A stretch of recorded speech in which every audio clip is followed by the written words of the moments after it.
है। मियाँ साहब को बताना चाहिए कि कारगिल में क्या हुआ था, कारगिल में कौन जिम्मेदार है। बस इसे कौम हम जानना चाह रहे हैं कि कारगिल में कौन जिम्मेदार है। हमारे सियासतदान जिम्मेदार हैं, हमारी फौज जिम्मेदार है। कारगिल में बहुत नुकसान हुआ है, क्यों हुआ है? सीधा सीधा कहते हैं कि भाई वो मुशर्रफ साहब जिम्मेदार थे। नवाज शरीफ साहब ने अभी आज मीटिंग की है अपने पार्टी वर्कर के साथ, जिनको उन्होंने टिकट देनी है, और उन्होंने ये बोला है कि हम अगर गवर्नमेंट में आते हैं तो हम इंडिया के साथ अपने रिलेशन बेहतर करेंगे। और उन्होंने बाकायदा नाम लिया कि मेरे पहले दौर में अपना वाजपेयी साहब आए, उसके बाद फिर मोदी साहब आए, बाकायदा ऐसे उन्होंने बोला है। और ख़ास तौर पे उन्होंने ये भी कहा कि मैं अगर कारगिल की बात करूँ तो उस जंग को मैं समझता हूँ कि वो ब्लंडर था। भाईचारे के साथ रहें, ठीक है ना। लड़ाई से ना कभी जंगें जीती गई हैं ना कुछ हुआ है, ठीक है ना। पीसफुल रहना चाहिए, और पीसफुल में जो है ना वो सबसे बेहतर है। इसी में हमारे लिए और सबके लिए, पूरी दुनिया के लिए अमन यही है। नमस्कार दोस्तों, इंडियन पावर में बहुत बहुत स्वागत करता हूं। मेरा नाम है सुब्रत। सो फ्रेंड्स, आज हम लोग देखेंगे कि पाकिस्तान पे इलेक्शन 2024 में होने वाला है। और जब भी इलेक्शन आता है पाकिस्तान पे तो उनका एक ही नारा लगता है, वो है गजवाए हिंद। क्योंकि जो पाकिस्तान का पॉलिटिशियन है उनके पास सिर्फ एक ही ऑप्शन रह जाता है, क्योंकि तरक्की तो नहीं करता कभी। पाकिस्तान का जो पॉलिटिशियन है सिर्फ अपने बारे में सोचते रहते हैं और कहीं से भी कर्जा लेके सिर्फ अपना जेब भरने का काम करते हैं। और उनका तो जो सबसे इम्पोर्टेंट है पाकिस्तान आर्मी, उनके ऊपर पैसा लुटाने में पाकिस्तान कभी भी पीछे नहीं रहता। तो जब वोट आते हैं, जब इलेक्शन आते हैं, तब कुछ तो काम नहीं किया, कुछ बोलने के लिए कुछ चीज़ें तो होना चाहिए ना। तो सिर्फ एक ही मुद्दा रख देते हैं कि भाई हम लोग इंडिया को हासिल करेंगे। पाकिस्तान का प्राइम मिनिस्टर मिस्टर शरीफ साहब ने, उन्होंने पाकिस्तान का जो संसद है, पाकिस्तान का जो बोर्ड है, उन पे जाके सिर्फ ये बात कर रहे हैं। क्योंकि अभी तो पाकिस्तान का पब्लिक जो है उनके अंदर थोड़ा बहुत तो सेंसिटिव और मतलब दिमाग आ चुका है। लेकिन अभी फंडामेंटल कुछ चेंज हो चुका है। पाकिस्तान का प्राइम मिनिस्टर शरीफ साहब ने अभी ये बोलने लगे कि इंडिया के साथ हम लोग दोस्ती करेंगे और इंडिया के साथ हम लोग ट्रेड भी चालू करेंगे। और पाकिस्तान का तरक्की इंडिया का सोर्सेस में होने वाला है। क्योंकि नौजवान जो है, अभी पाकिस्तान का जो स्टूडेंट है उनके अंदर शौक आ चुका है, थोड़ा दिमाग खुल गया है कि भाई बाहर का दुनिया में क्या चल रहा है और पाकिस्तान का दुनिया में क्या चल रहा है। तो अभी हम लोग देखेंगे Pakistani YouTuber real entertainment TV का वीडियो है, जहाँ पे उन्होंने पब्लिक्स को जाके पूछ रहे हैं कि हर बार क्यों इंडिया का झंडा लेके, इंडिया का नाम लेके इलेक्शन पे पाकिस्तान का पॉलिटिशियन उतरते हैं। तो चलिए दोस्तों, वीडियो बहुत ही मज़ेदार होने वाला है। वीडियो के साथ आप लोग बने रहिए। बाकी मेरा जो ओपिनियन रहेगा मैं बताऊंगा वीडियो के लास्ट में। और एक बात भाई साहब, अगर आप लोग चैनल पे न्यू हो तो चैनल को प्लीज़ सब्सक्राइब कर दीजिएगा। चलिए दोस्तों, वीडियो देखते हैं। सवाल ये है जिस पे वीडियो रिकॉर्ड कर रहे हैं कि नवाज शरीफ साहब ने अभी आज मीटिंग की है अपने पार्टी वर्कर के साथ, जिनको उन्होंने टिकट देनी है, और उन्होंने ये बोला है कि हम अगर गवर्नमेंट में आते हैं तो हम इंडिया के साथ अपने रिलेशन बेहतर करेंगे। और उन्होंने बाकायदा नाम लिया कि मेरे पहले दौर में अपना वाजपेयी साहब आए, उसके बाद फिर मोदी साहब आए, बाकायदा ऐसे उन्होंने बोला है। और ख़ास तौर पे उन्होंने ये भी कहा कि मैं अगर कारगिल की बात करूँ तो उस जंग को मैं समझता हूँ कि वो ब्लंडर था। मतलब यह है कि और मैंने उसको अपोज़ किया, जिस पे शायद मुझे उतार दिया गया या हटा दिया गया मेरी पोस्ट से। क्या आप क्या कहना चाहेंगे इसके ऊपर? मेरे ख्याल में जो आपका पहला सवाल है ना कि बिज़नेस की पोजीशन क्या है, ओवरऑल बिज़नेस तो आई थिंक ओवरऑल सारे पाकिस्तान में ऐसे ही चल रहा है, सो ये तो एक सच्ची बात है। बाकी रहा कारगिल का इशू देखें, ये एक हमारा आज का इशू नहीं है। पाक आर्मी और इस्टेब्लिशमेंट और सियासतदानों में ना ये प्रॉब्लम बड़ी देर की चल रही है। और मेरे ख्याल में हमें चाहिए कि इस्टेब्लिशमेंट और सियासतदान आपस में मिलजुल के मुल्क को आगे बढ़ाएं। इससे बेहतर क्या ये हम कर रहे हैं कि ये वो लड़ रहा है, ये लड़ रहा है। लड़ाई से कुछ नहीं मिलेगा। जब भी तरक्की हुई है मिल के इकट्ठे, चाहे वो सियासतदान हो चाहे वो कोई भी हो, ठीक है ना, मिल के तरक्की होती है, ठीक है ना। ऐसे तो पॉसिबल ही नहीं है कि आप उधर भी लड़ाई करें इधर भी लड़ाई करें, ये ऐसा मुमकिन नहीं है। सर, आप इस पे क्या कहना चाहेंगे? सबसे पहले तो ये बताएं कि ये इन्होंने जो बात की उससे मैं एग्री करता हूँ कि भाई पीस के साथ टेबल टॉक के थ्रू रिलेशन बेहतर करके ही हम डेवलपमेंट की तरफ जा सकते हैं। मुझे बताएं, नवाज शरीफ साहब के हाथ में है वो रिलेशन बेहतर करें, या ये जिनके पास पावर है या किसी और के हाथ में?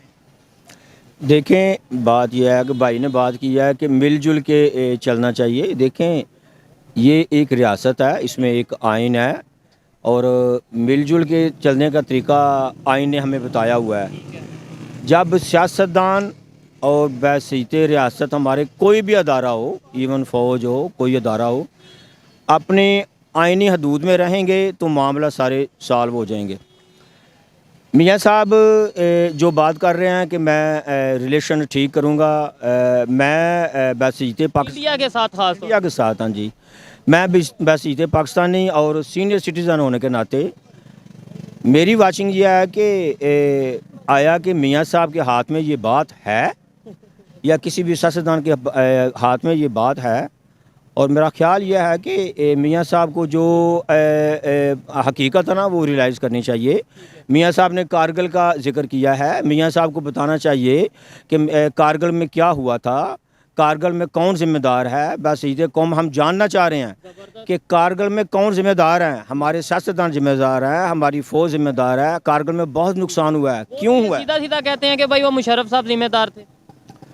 मुशर्रफ साहब जिम्मेदार थे तो आज मियाँ साहब क्यों वापस आए हैं? मियाँ साहब आज लाडले का खिताब खान साहब को कहते थे, आज लाडले का खिताब तो मियाँ साहब के पास है।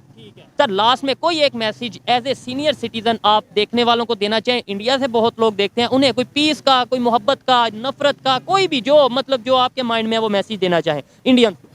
देखें हम हमारे वो हमसाए हैं और हमसायों के साथ, हमारे तो इस्लाम में भी है कि हमसायों के साथ तल्लुकात ठीक होने चाहिए, तो हम उनके साथ अमन के साथ रहना चाहते हैं और उनसे भी यही तवक्को हम करते हैं। ठीक हो गया। खान साहब के दौर में डेवलपमेंट की अगर बात करें या फिर रिलेशंस की बात करें, प्रैक्टिकली जो नेबर्स के साथ रिलेशन आपको लगता है वो बेहतर हुए? प्रैक्टिकली की आप ट्रेड उनके दौर में बंद हुई। देखें ट्रेड इंडिया के साथ बात कर रहे हैं। देखें उनके दौर में ट्रेड इंडिया के साथ जो बंद हुई है उसका एक रीज़न था, उन्होंने एक स्टैंड लिया है। इंडिया ने जो यक तरफा फैसला किया है उनको हम कंडम करते हैं। कश्मीर के क्या ट्रेड बंद करने से वो फैसला वापस ले लिया उन्होंने, इंडिया वालों ने? सर हमें जब तक हम रिएक्शन नहीं देंगे उसका आगे से रिस्पांस कैसे आएगा? हमें उस पर स्टैंड लेना चाहिए था। क्या रिस्पांस आया? मैं यही तो पूछ रहा हूँ, क्या फ़ायदा क्या हुआ सिवाय हमें प्याज महंगा मिलने के, सिवाय टमाटर महंगा मिलने के, सब्जियां महंगी मिलने के, मेडिसिन महंगी मिलने के, और हमारे रिलेशन ट्रेड बंद होने के फ़ायदा क्या हुआ? मतलब आपके ख्याल से आप एक बात बता दें कि यार ये फ़ायदा। देखें बात सुने, उसको काम नहीं करने दिया गया। मेरी बात वो बीच में रह गई है, आपने मुझे ऊपर उनको काम नहीं करने दिया गया। खान साहब आए, उन्होंने हम बस कौम जो है उनके पीछे लग गई कि खान साहब ने काम ऐसे किया है। मुझे एक बात है, आप मुझे कह रहे हैं कि इंडिया से प्याज नहीं आ रहा। इस गवर्नमेंट ने जो सर्वे कराया था खान की गवर्नमेंट के जाने के बाद, हमारा जो ग्रोथिंग रेट था वो पाकिस्तान की तारीख में सबसे ज़्यादा था। वो कैसे हो गया था? वो मैंने तो नहीं किया। फॉरेन इन्वेस्टर्स की अगर बात करें या इस तरीके से, और दूसरे नंबर पे खान साहब के दौर में जितना फंड लिया गया है शायद उतना किसी और दौर में नहीं लिया गया, ये भी एक इल्ज़ाम है, आपको भी शायद नॉलेज होगा। IMF से, वर्ल्ड बैंक से। तो फिर देखें ये चीज़ें भी तो साथ साथ हमें बात करने की ज़रूरत है। जी खान साहब के दौर में जितना फ़ंड लिया गया वो अगर आप रियल ऐसे ही है तो खान साहब का भी सुने ना कि वो फंड तो साहब का कर्ज़ों में गया है सारा टोटल। उसमें वो कहते हैं मैं साहब का कर्ज़ों में मैंने सारा दिया है। सर आप लास्ट में कोई एक मैसेज देना चाहें, कोई भी आप अपना? असल में पता क्या, जो टॉपिक था ना वो आपका दूर रह गया है, आप और चीज़ों में पड़ गए हैं। असल में जो हमारी है ना कि हम इंडिया वालों को क्या मैसेज दें, हम ये चाहेंगे कि भाईचारे के साथ रहें, ठीक है ना। लड़ाई से ना कभी जंगें जीती गई हैं ना कुछ हुआ है, ठीक है ना। पीसफुल रहना चाहिए और पीसफुल में जो है ना वो सबसे बेहतर है। इसी में हमारे लिए और सबके लिए, पूरी दुनिया के लिए अमन यही है। ठीक है, और मैं इस बात से 100% एग्री करता हूँ और मेरा भी यही मैसेज है कि भाई हमें पीस की बात कर। लेकिन मैं इस बात पे 100% डिसएग्री करता हूँ। अच्छा, आप क्या कहते हैं, जंग हो? नहीं सॉरी टू से, मैं ये नहीं कह रहा, ना मैं जंग कह रहा हूँ, ना मैं जंग के हक में हूँ। ठीक है। जब तक हम इंडिया के बराबर नहीं आएंगे, जब तक इंडिया को पता नहीं होगा कि ये भी एक कौम बन गए हैं, उस वक्त तक इंडिया हमें नहीं छोड़ेगा। ना वो हम के साथ ट्रेड करेगा, हमें वो दबाएगा और हमें महकूम रखने की कोशिश करेगा। पहले नेशन बने, अपने तल्लुकात बेहतर करें, इंडिया घुटने टेकने में मजबूर होगा। हमें वो वक्त याद है जब अयूब खान अमेरिका गए थे तो अमेरिका की सड़कों के ऊपर पाकिस्तानी झंडे लेके छोटे छोटे बच्चे खड़े थे। हमने वो फोटो देखी हुई हैं। आज बात सुने, आज पाकिस्तानी वज़ीर आज़म की पेंट उतारी जा रही है अमेरिका के एयरपोर्ट पे। क्यों? ये खाली एक सियासी नारा है, एक सियासी बयानिया है, हम इसको कंडेम करते हैं। थोड़ा सा मैं जबरदस्त condemn करते हैं आपकी इसको। बात से थोड़ा सा इधर से डिसएग्री इसलिए करूंगा। आपने बोला हमें इस लेवल पे आना चाहिए कि इंडिया घुटने टेके, मतलब हम अपने आप को बेहतरी की तरफ लेके जाएं, किसी दूसरे को घुटने टिकवाने का हमें जो शौक नहीं, है नहीं, शायद नहीं, इसी नहीं, वजह से, नहीं, मतलब हम नहीं। ये कह सकते हैं कि अपने आप को बेहतर करें, अपनी नहीं, इकोनॉमी को बेहतर करें और इंडिया से ट्रेड करें। सॉरी, आप मेरी बात को दूर ले गए हैं। घुटने टेकने से मेरी मुराद यह है कि हमें इंडिया से ये मुज़ाकरात की भीख नहीं मांगनी पड़ेगी, वो हमसे मुज़ाकरात करने का ख्वाहिशमंद फिर होगा। अपने आप को इस लेवल पे लेके जाओ कि वो हमें कब बोले कि हमारे साथ मुज़ाकरात बैठ के करो। ठीक हो गया। हाँ जी, ये चीज़ें ऐसे ही है जी, मैं एग्री करता हूँ कुछ बातों से और कुछ बातों से डिसएग्री करता हूँ। लेकिन और अयूब खान की अगर आप बात करें, आपने बोला वो अमेरिका गए और वो वहाँ पे बच्चों के हाथ में पाकिस्तानी फ्लैग मौजूद थे। आज इंडिया के जो प्राइम मिनिस्टर हैं वो अमेरिका जाते हैं, फॉरेन विजिट करते हैं, तो आज वहाँ पे उन्हें जिस तरीके से प्रोटोकॉल दिया जाता है, अवार्ड दिया जाता है, वहाँ पे जो उनसे डायस्पोरा हैं इंडियन, वो जितना वेलकम करते हैं, यानी आज वो दौर इंडिया वाले देख रहे हैं और बड़ा वेलकम, उनके रिलेशन बड़े बेहतर हैं। और हम जाएँ तो आप खुद बता रहे हैं पेंट उतार दी जाती है। तो मेरे मोहतरम आपकी बात का जवाब मिल गया ना, जिससे आपने डिसएग्री किया है। क्यों डिसएग्री आपने किया है कि अगर हम 80 की दहाई के बाद या एक दहाई पहले और चलेंगे, 80 की दहाई के बाद हम इस मुल्क के साथ खिलवाड़ ना करते तो आज हमारा ये हाल ना होता। ठीक है जी, वीडियो काफ़ी लंबी हो गई, बात करके अच्छा लगा। और तो फाइनल हो चुका वीडियो खत्म। अगर हम लोग इसके ऊपर बात करेंगे तो भाई साहब का भी बहुत सारे बातों पे भी मैं सहमत हूँ, बहुत सारे बातों जो है उसके ऊपर भी सहमत नहीं हूँ।